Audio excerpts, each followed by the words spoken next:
কোমর দোলে খুশিতে নাচে মন।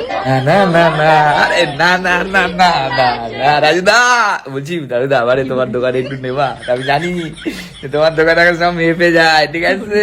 পুজোর সময় ভালোই মজায় আসতো। লাল পাঞ্জাবিটা খেয়ে দিচ্ছে তোমারে, হ্যাঁ? তোমার ভাইয়ের জন্য একটা পাঞ্জাবি দাওনি তুমি, একটা পুজোর সময় তুমি একটা দাদা হও, কোথায় রাজুদা? তো আলাদাই মজা নিচ্ছে তো তুমি। আরে বলো দুর্গা মাই কি। একটা জিনিস বলি, এই ক্যামেরা থাকলে তুমি নেতা, তুমি আমাদের গুমান নেতা হবা এবার দিয়ে। বলছি বৌদি দেখছো রাজুদা এখন লাল পাঞ্জাবি পড়ছে, ঠিক আছে? আবার রাজুদা আবার কি বলছে, বলছে আগের দিন বলছে যে তোমার গিয়ে সব বান্ধবীরা মানে গিফট করতে পারো। দেখছো বৌদি? বৌদি রাজুদার আজকে বাড়িতে এসে পরোটা খাওয়াই তো। বলছি সবাইকে অনেক অনেক ভালোবাসা, শুভ শারদীয়ার আন্তরিক প্রীতি ও শুভেচ্ছা। রাজুদা দেখা হলে ঠিক আছে একসাথে হবে, তুমি তোমার অকেশনে খাও, আমিও হবে একসাথে।